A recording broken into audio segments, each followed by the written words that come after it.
Hey friends, let's learn how to change chords quickly on the guitar. Now when we're starting out changing chords, it's difficult for everyone.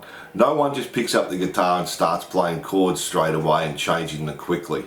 So you're not alone there. We all have to go through this. So let me give you the trick to doing it faster.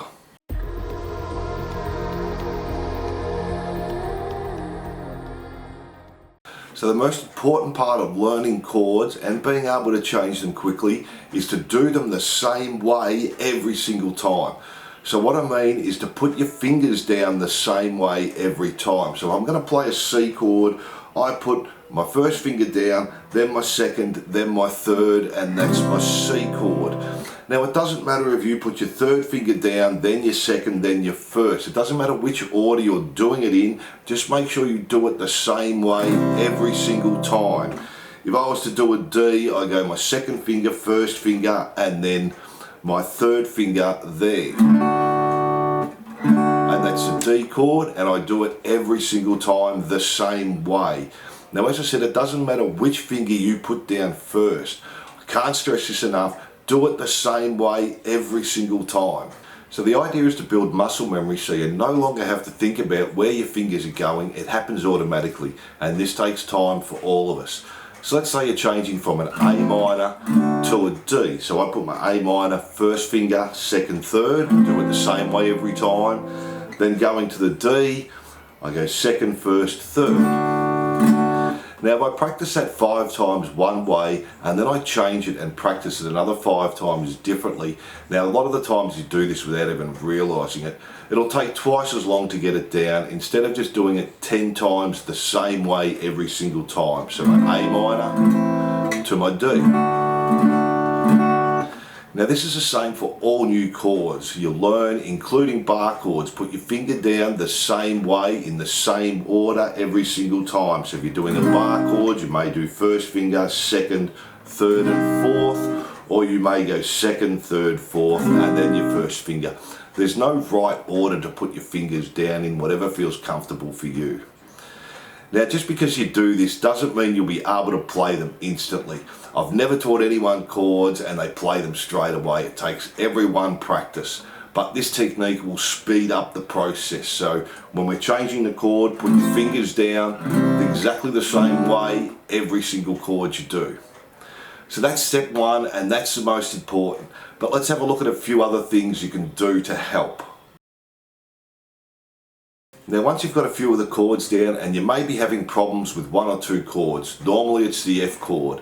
The best exercise to do is to play the problem chords, let's say F, and then play a chord you're not bad at. So we might go F to A, and then repeat swapping. You might go F to E, back to F to A minor, F to D, and we just keep doing that over and over. So I start with my F, and it doesn't matter what chord we go to next, D. Just go back to the F, then I might go to E, back to the F again, to G. So we need to be able to play that problem chord coming from any other chord. We just keep repeating that exercise, playing our chord that we're struggling with every second time. You'll learn the chord quicker that way rather than playing a song and only playing the chord once or twice in the whole song. It can be a bit boring, but it does help make the chord changes faster.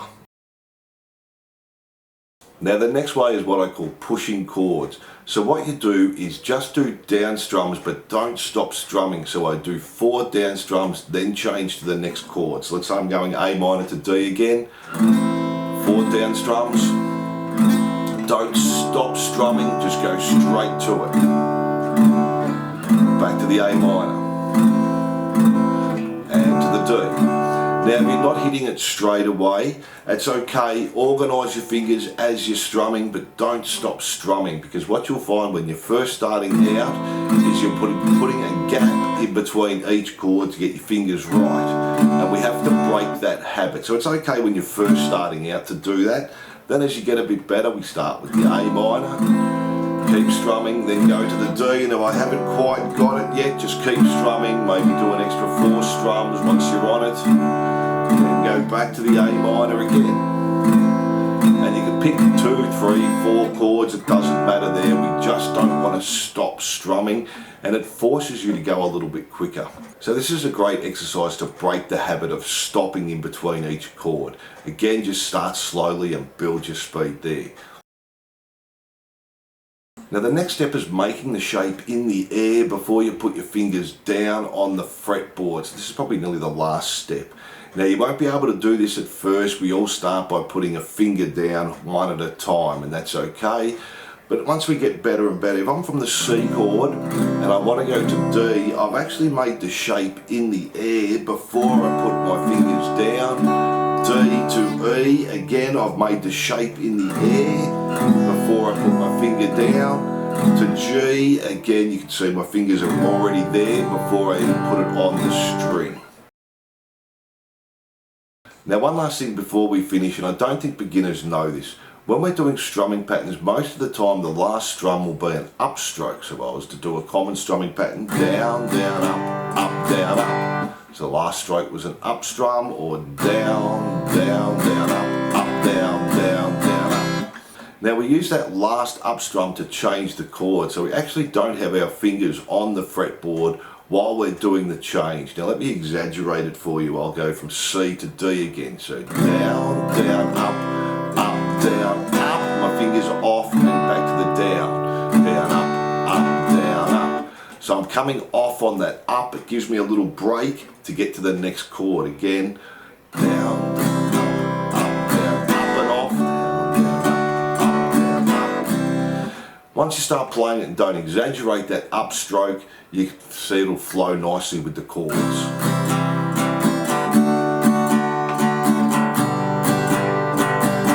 You won't even notice that upstroke in there, but we all do it. We don't just change for that next down. We have the up with our fingers are coming off and we're changing to the next chord there.